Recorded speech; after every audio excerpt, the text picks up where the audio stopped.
Titi, a joyful and kind-hearted plus-size woman, married to a loving husband, Tobi.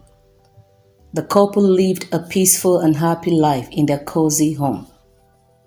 Titi was a baker, known for her skill in making the most delicious cakes and chops. Tobi worked in a corporate office. Their love seems unbreakable, and they have a simple but joyful life, full of laughter and mutual support. One day, Tobi comes home excited about a new job opportunity. He's been promoted to a higher position at a big company. That has always been Titi's prayer and wish for him to advance in his career. They both had a light celebration that evening, but little did Titi know that his job change would be the beginning of their problems. As Tobi spends more time at work, he started meeting new people, including a slim, attractive colleague, Sandra. Tobi became more distant from Titi. He began to neglect their relationship, focusing on his new work life and the attraction he had towards Sandra. The more he spent time with Sandra, the more he became critical of Titi's appearance. Titi noticed the distance but didn't complain at first. It was when Tobi started keeping late nights, rejecting her food, avoiding her calls and her attempt to connect, that she realized something was wrong.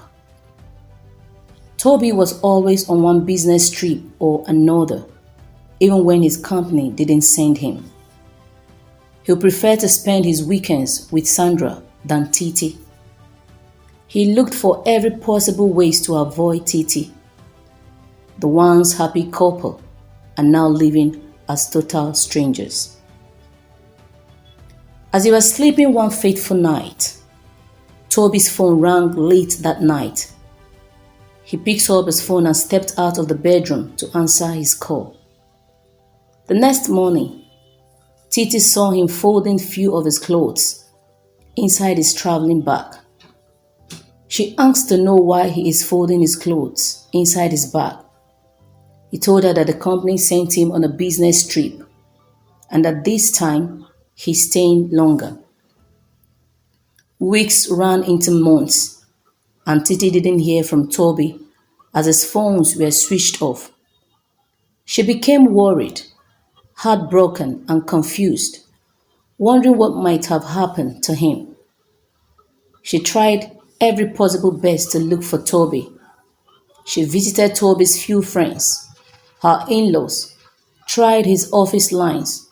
No one seems to know his whereabouts, except for one of the security men who told her that he was among the people the company transferred to Abuja branch. So he gave her the company's address. That evening, as she was having her dinner, she received a sudden call from her friend Bimbo, who had left to Abuja for a job training. Bimbo just told her over the phone that she saw Tobi with another lady having fun in the hotel where her company lodged her and her colleagues. She even took pictures of them as proof to send to Titi. Immediately Titi drops off the phone conversation with Bimbo. She went straight to check her WhatsApp, where Bimbo had sent the pictures of Tobi and the lady. Seeing the pictures of them, she broke out in a loud cry as she felt betrayed by the man she loved.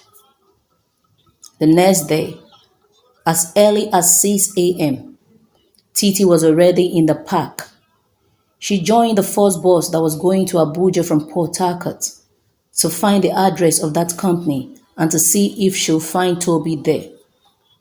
She arrived Abuja late and couldn't make it to Tobi's office. She checked into a hotel to continue her search the next day. That night, she couldn't sleep well because her mind was racing to and fro about Tobi and what could have possibly become of him these past months. She got out of bed before 5:30 a.m. to have her shower. When she was done bathing, She dressed up and checked out of the hotel. As soon as she steps out of the hotel gate, she saw a taxi. She stopped him and told him where she's heading. The guy charged her, and she agreed to pay the said amount. At least it's fair, she said. Why the drove? The guy tries to initiate a conversation when he noticed that she looked tensed and worried. Madam, hope all is well. Titi gave him a fake smile, and with a sigh, she responded, all is well. He noticed she's not ready for any kind of discussion, so he kept to himself. Soon they arrived at the company's gate. Titi pays him and stepped out of the car as the both said goodbye to each other. She paused for a while as she stares at the high-rise building with a giant gate in front of her. She later summoned courage to walk in. She was stopped at the gate by the security man who was on duty for interrogation and proper checks. Good morning, madam. Who are you and why are you here? She introduced herself and stated her mission of being there. The security man requested that she should put the call across to her husband, letting him know that she's at the gate. She dialed his phone number and it was switched off. The security man asked, does he have another number? She said no, except the company's number he gave me. Then he asked her to try it. She dialed it, but this time, a man named Abdul Malik picks it. The security man had to confirm the number she has with his, and they are different numbers. Then she realized that Tobi didn't even give her the right number in the first place. No wonder the wrong people have been picking her calls whenever she tries to reach him.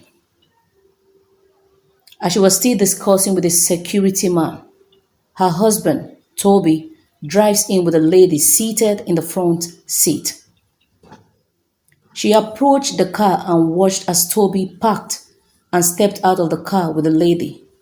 She calls, Tobi, what happened? What's the problem?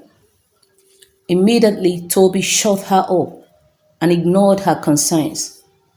She was amazed by his harsh attitude towards her and felt even more humiliated as she watched Tobi kept quiet as the lady rains heavy insult on her in front of the office building, publicly embarrassing her and calling her all sorts of names such as a fat, dirty pig.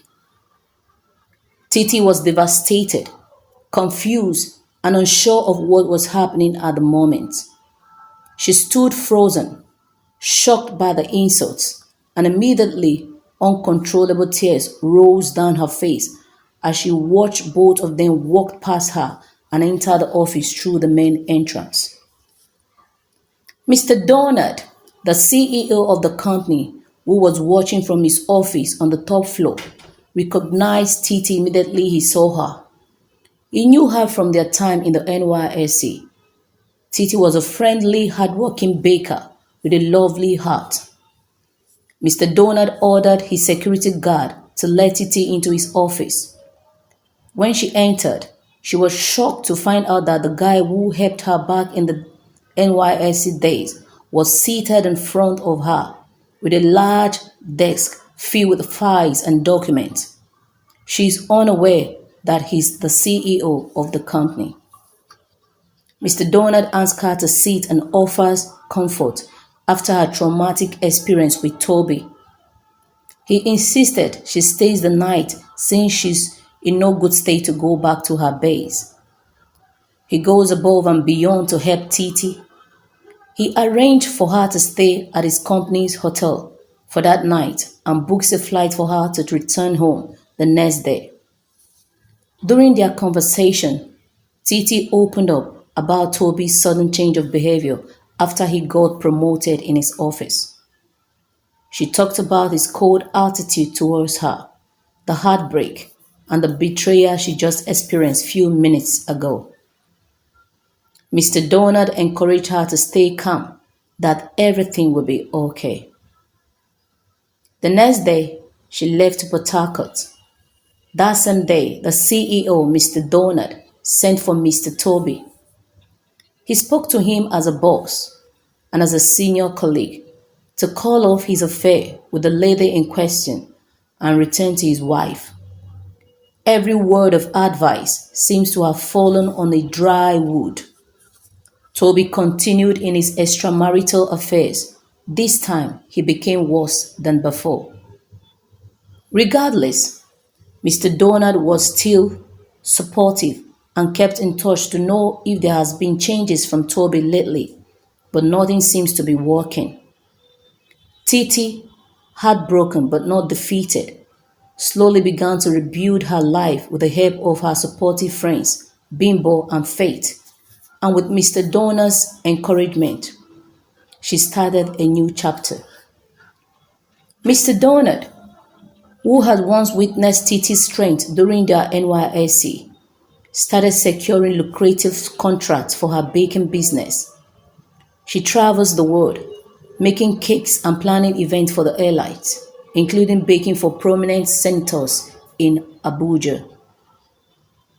Through her journey, she began to change physically, emotionally, and professionally. She started working out, keeping a close eye on her diet with the CEO's gentle encouragement, and her self-confidence grew. With time, she trimmed down, changed her wardrobe, and blossomed into a more vibrant, confident woman.